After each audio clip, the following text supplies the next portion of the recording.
Okay, I think now we're rolling. All right, guys, welcome once again to another edition of FGM Weekly. Today is not the normal day in which I normally film this, but what can I say? I mean, yeah, I've been a little back. I mean, look at this. It's Tuesday, April the 10th, and well, you know, I mean, it's a little bit, it's a little different, but you know, it's time to get on with the show. Now, let me explain something to you guys. I've been missing for a while. I know that I've gotten a couple of videos for you guys in regards to like events for like the Ren Fair. I just done filming a video for the multiplayer Mass Effect 3 game over Operation Beachhead that just went on this past weekend. Resurgence. I haven't gotten that DLC yet. It's called Resurgence. It's a free DLC. It's out today for all versions of Mass Effect 3. I still haven't gotten my copy on the PC yet. My impressions, I'd like to do a video of it as well.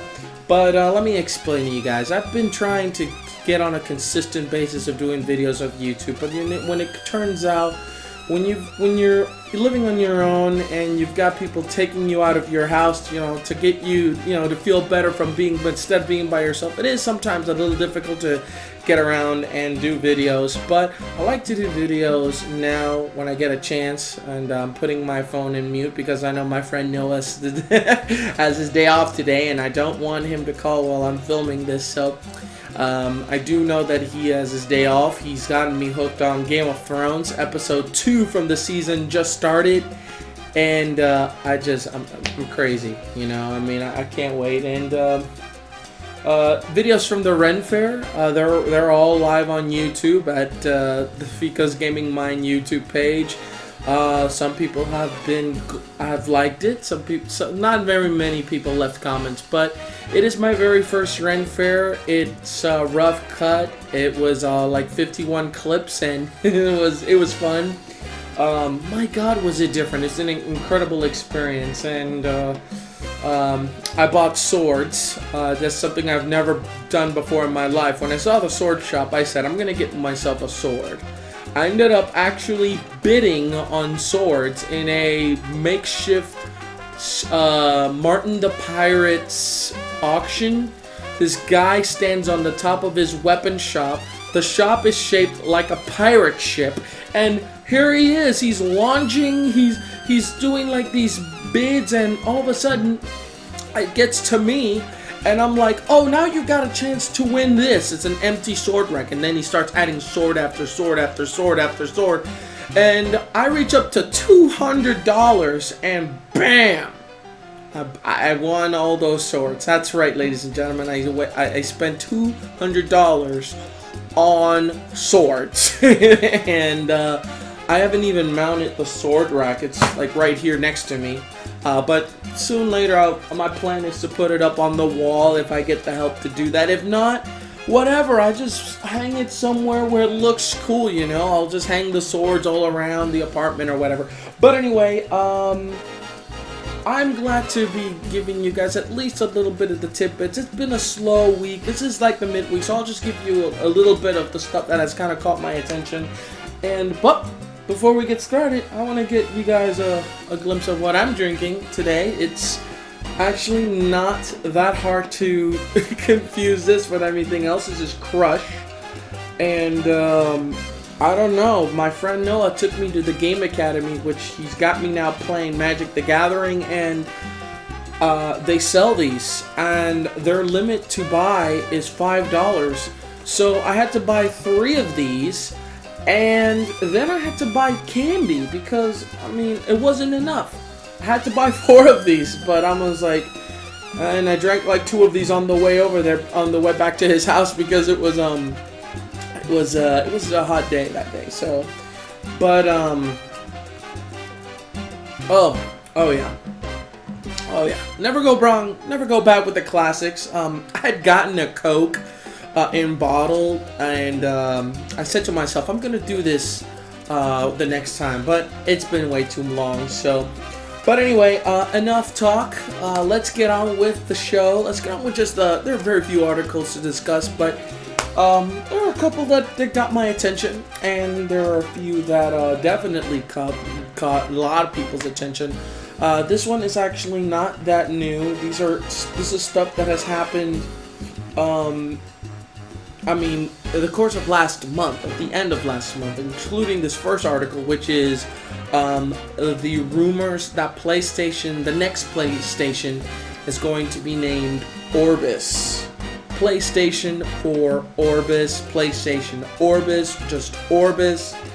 I would like to make a video of the Orbis and what I think of Orbis and what I think of Sony, because Kotaku released a very detailed piece of information. I even posted a blog on Destructoid. It's Fico's Gaming Mind. I will leave the links down at the bottom. I don't know it at the top of my head. I have 2 blogs in there, but one of them was my opinions about what Sony has done with or has planned. Now, this is a rumor. Now, I'm not sure what Sony is going to do. I'm not sure whether they're going to go with the plans.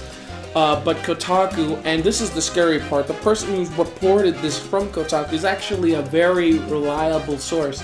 Very reliable. He rarely gets anything wrong. But if this is what it is, I'm just gonna give you the at a glance for everything that is so far what is Orbis. By the way, Orbis, they've also said what the name of Orbis is, and it doesn't mean 4, it means circle. That's right, it's another term taken from Latin. Orbis is circle. Now, as you could probably imagine, why would you call it circle? Well, they call the Vita life. Circle, life. Orbis, Vita. Circle of life. Now, you want to put in as many Lion King jokes as you want.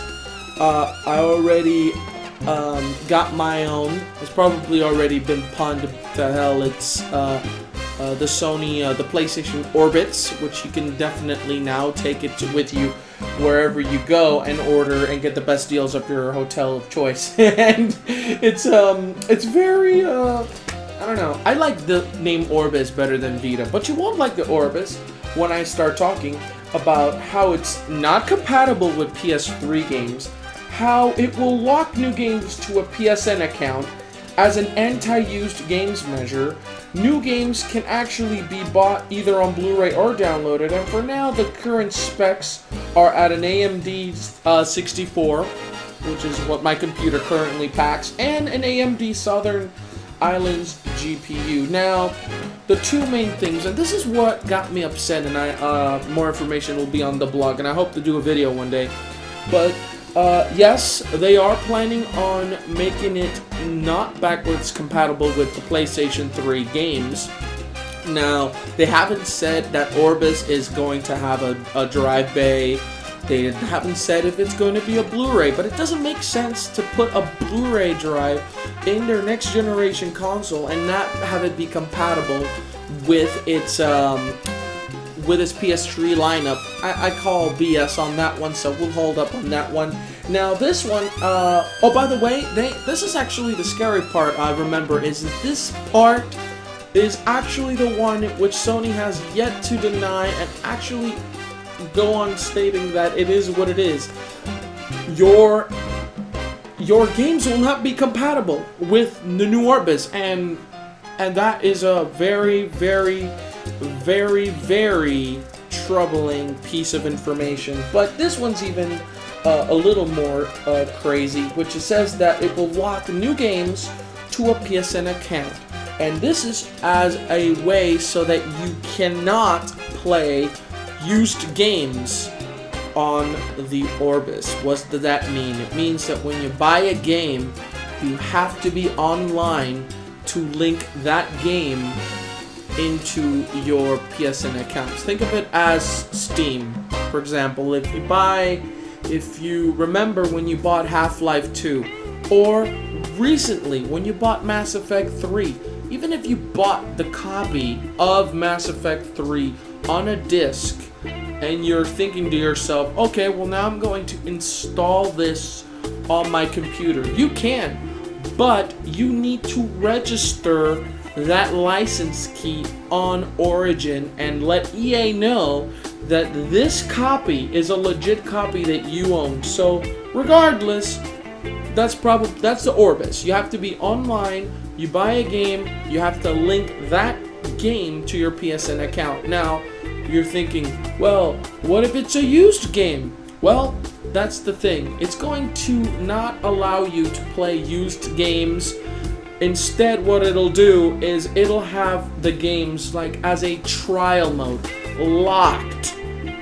And you pay like a pass or a fee to unlock the game, which is cool if you're downloading a demo on any game that you get. Every PSN game, for some reason, when I download it, it's got both the demo and an unlock key to unlock all the rest, instead of just like the entire game without. But anyway, that's just me and gripes. But here's the point. The point is that the used games market, places like GameStop that I hate, and places like RU Game and Trade to Play are in danger. And I do not think that Sony will get away with this, because if the games are not being allowed to be used, then those retailers will just not sell those games. And then how do you get those games from, to play them on your Orbis? Now you'd say, well, we'll fight the power, but like I said a while ago, these games are going to be available via download. You need an online connection in order to use it, and you need the online connection in order to link the account with the game to your account, and well, you need an online connection in order to download it. So either way, I'm not sure if this is going to work, but anyway, the used games market is a burden that these game developers have gone through, because the games that you buy used, they don't make any money. The retailer, I think, that offers them makes the money, but that's what keeps them in business. I don't care about GameStop. I care about the smaller guys like RU Game, which is a really fun place to hang out, and it's where I've been making my game purchases. My only complaint is that it's not big, it's local, and they barely have any of the more recent games. So I've reactivated my Amazon Prime account, so that's where I'm gonna get. Where I get used games, I'll go to RU Game. But it bothers me that you don't get to play your PS3 games anymore. Now, I mentioned EA, Mass Effect 3 Resurgence. The next two articles are actually related to EA, and this one's actually the one, and it's kind of funny. There was this poll that was done over the internet. This was this consumer poll in which they rate the companies in America as the worst companies in America, and this consumerist, this is the name of the place. They did a list of the annual worst company in America, and it was basically, it's one of those polls in which you pick the options and then they square off against each other. Now, Consumerist is not a gaming site a lot of gaming sites, they like to do these showdown polls next to each other. It's like, who's gonna win the theme, the best music theme, and OneUp was doing that one. And EA actually won. They are, according to consumerists and the poll taken in the internet, the worst gaming company in America. And it's done a lot. I mean, let me read you a couple of their accomplishments. Well, Origin's been condemned by many as an unneeded hurdle for playing PC games, a copy of Steam that does a poorer job and offers nothing in return even when its usage is mandatory. Others deplore the way it has monopolized the football market and acquiring the exclusive rights of the NFL and effectively killing up the excellent NFL 2K franchise while failing to innovate in its annual map releases. Good one, guys. There are those who detest the way in which it sells downloadable content. Online passes have been a frequent target of criticism, and it is EA that pioneered the concept with Project $10. Don't know what that is. A company has acquired a number of developers and have been accused of forcing them to compromise or alter the way they develop games, or worse yet, closing them down. Online servers for the games have been shut down more rapidly than they should be, and most recently, the Mass Effect 3 debacle about the controversy in which there was DLC in which it was available at launch date, and well, some people felt that should have been free. Now, it goes on saying that, well, they are also guilty of the ending, but you know what? BioWare has already said they're going to stand by with the ending, and it's not really much EA's fault. Now, EA is not the worst company in the world. Now, they put them against companies like Bank of America. I don't know if Bank of America is such a bad company, because I don't know what Bank of America does. I mean, it's a bank. How do you put a bank in the worst company? I mean, I don't know much about that, but EA,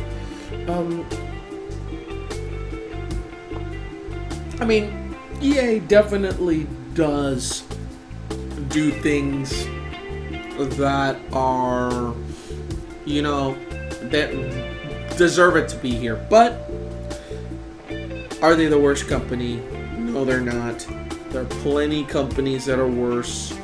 There are companies that do things incorrectly. There are companies that do things that are devious. And there are companies that, well, even though they do like to do sort of like the nickel and dime you with the DLC, and they also close companies, and I don't like it when they do that. They just swallow companies in, and then they just tell them, this is how you're going to do games. Well, I'm glad they didn't tell BioWare that, because Mass Effect 3 would have really sucked. And Mass Effect 2 and Mass Effect 1, which were all developed, published by EA, were all excellent games. In fact, all the BioWare's games that have been under EA, they've all been awesome. So I wouldn't call them the worst company, and well, anyone who thinks that they're the worst company, I'd like to know why. You can leave comments below. But staying with Mass Effect 3, I am excited about this because they are actually releasing free DLC. Besides the one that I mentioned, the Resurgence, the DLC is set to be released on summer, and it is actually an ending expansion DLC, and it's basically going to call the name of that is basically, I'm sorry guys, but I'm this is sort of like going it's called Mass Effect 3 Extended Cut.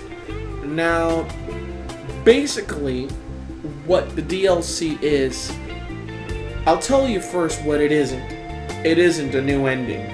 Sorry guys, it's not a new ending. But I'm glad that EA, I'm very happy that EA actually I don't know if they listened to me directly. I'm just glad that they listened to themselves and that they didn't crumble for the fans. I mean, some people will see this as a victory for the fans. We tell them what to do. We don't like a service. We gotta get it again. Guys, they said that they weren't going to change the ending. They stand by their team, and Casey Hudson and the rest of the team at Mass Effect 3. They rule what they release. But they felt that the ending, according to the fans, they understand that it did not have enough closure. I felt it did not have enough closure. I liked the ending. I just didn't like that it ended just like that, and you did not get like much revelation as to what happens afterwards.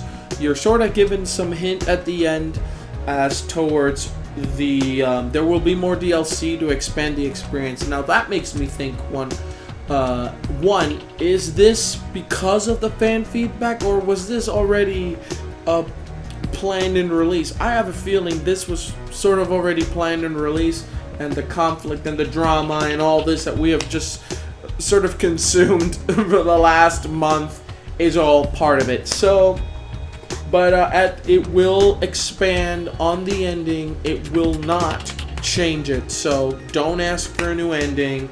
You're gonna get stuck with the same ending. You don't like it, that's too bad. You already finished Mass Effect. The worst of it is over. You already beaten it.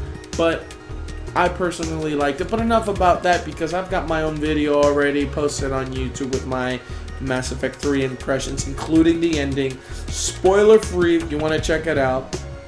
I like to thank my friend Victor. His name is Vicktaru. I'll leave a link of his below with his video upon where he does his own impression. Now he adds a bunch of things in which he dug about Mass Effect 3, and he also expands upon the ending. His video, however, is split and to points where he'll give you a chance to back away. He actually stays quiet for an entire minute, and then he starts talking about the ending, and it's not spoiler free.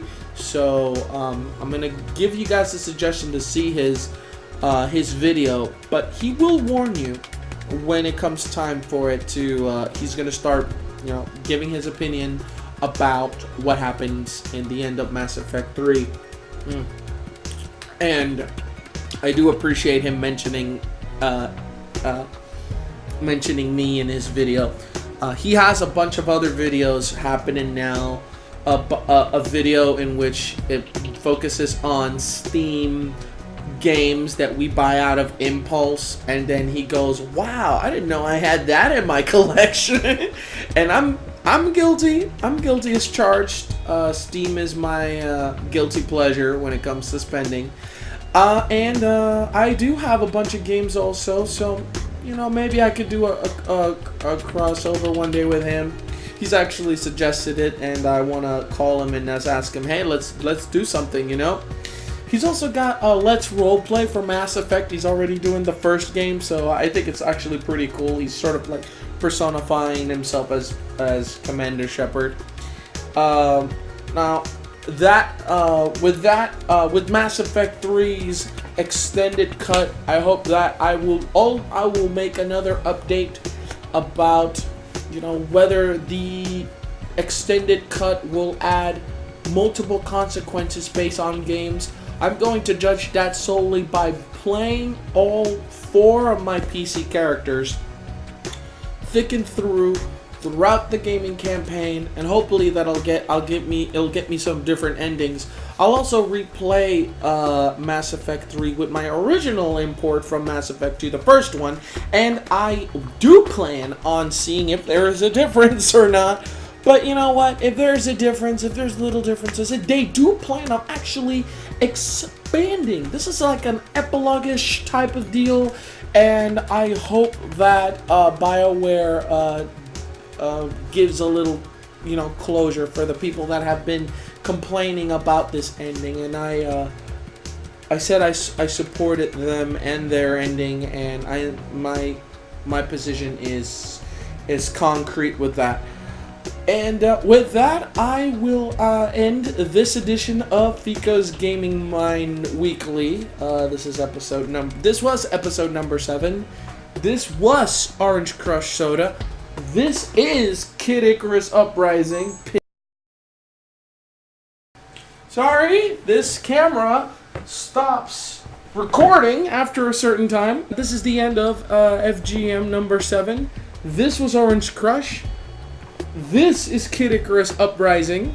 And with that, I end with an announcement. I feel as though I owe you guys. I want to put more videos.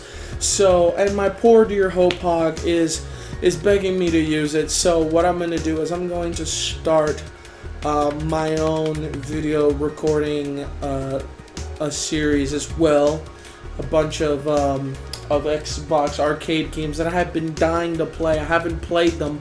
I bought them, but I haven't played them. I'm sort of doing the same thing that Vicktaru is talking about when you buy a Steam game, when you see it's cheap, or when you hear about an awesome cheap game that's only exclusive on these platforms, you sort of go, oh well, I'll buy it, but I don't know, I won't play it right away.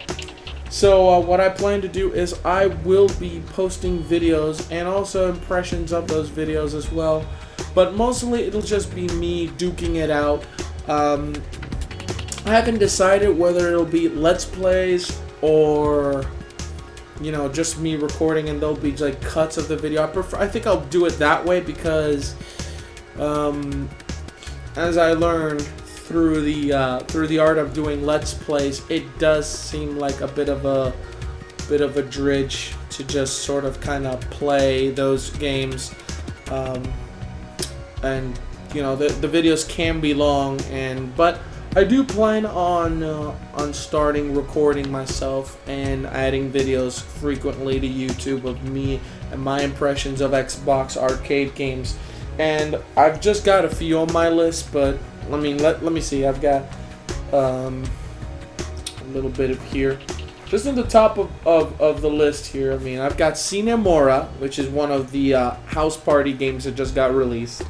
I got Blood Rain Betrayal. I got Outland. Both Splosion and Miss Splosion Man games. I've got Radiant Silvergun, which is a game I've been waiting to somebody release, and I haven't even played it. I got Banjo-Kazooie From Dust, Insanely Twisted Shadow Planet, Beyond Good and Evil HD. I've got other games, and I know Skullgirls came out, but that will be for the PSN. I know that Journey, Closure. There have been a couple of actually pretty good games that have been coming out in the spring fever thing that Sony is doing and promoting. But I heard Closure was coming for the PC, so I'm waiting on that to come out and offer it through Steam. Also, they have they've got Skullgirls coming out there. Like I said just a moment ago, I am going to get that as well. I've got other Xbox arcade games. I also plan on doing other things because I got a bunch of fighting games, and I do plan on doing a special unboxing soon. I just gotta wait till I get paid this week and actually make the purchase, and then I will do an unboxing of what will be the newest member of the FGM family coming up soon. So those are just a few of the games that are coming out. So I do hope that you guys enjoy this video. I do hope that you forgive me for leaving you guys wondering, where's Fico? Why isn't he doing FGM Weekly anymore? No, I'm doing FGM Weekly anymore. I am doing it still, just pure laziness. And I'm picking up my apartment, so hopefully I'll be able to film in different places. But right now, this is the cleanest part of the house. So after small details aside, I got help to pick this place up, and I can get some more help this next weekend coming up. So anyway, I leave you guys It's only Tuesday at the end of the week. I hope a lot of interesting stuff happens. I know that there was PAX East, but it's hard to talk about PAX East if you weren't even there. So there were a couple of things that happened. I am glad that they announced a new Borderlands 2 class called the Necromancer. The Necromancer. Yeah, like Necromancer, except this is a girl that has a robotic hand, and then she can control little tiny robots. Few details about it as of now, but it's free DLC for those who pre-order it.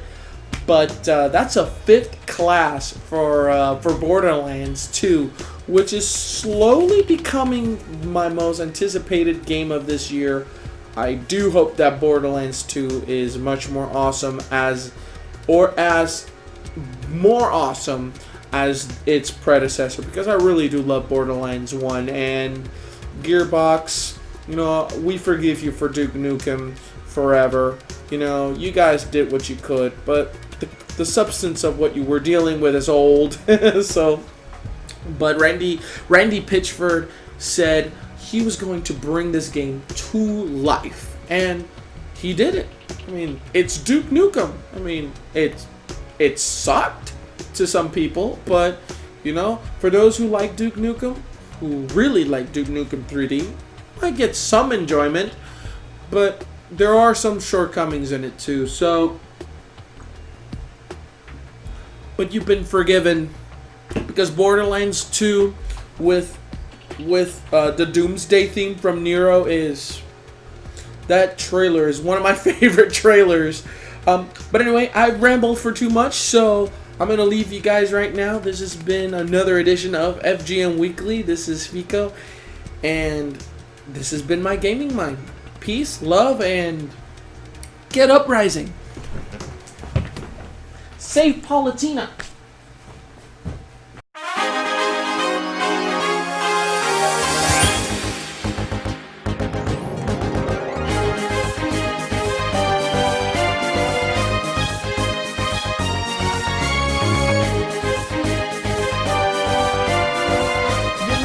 Actually, now that I mentioned Paulatina, this angel Pip and Paulatina, the goddess, they wisecrack a lot in this game, so it's actually funny, It's Kid. I guess the purpose was Pip needed personality, and why not? I mean, he's been absent for years and years. There's only one game. You know nothing about him. Well, now I am treating him, because I'm hungry. I'm gonna get lunch, and I gotta continue. Peace, guys.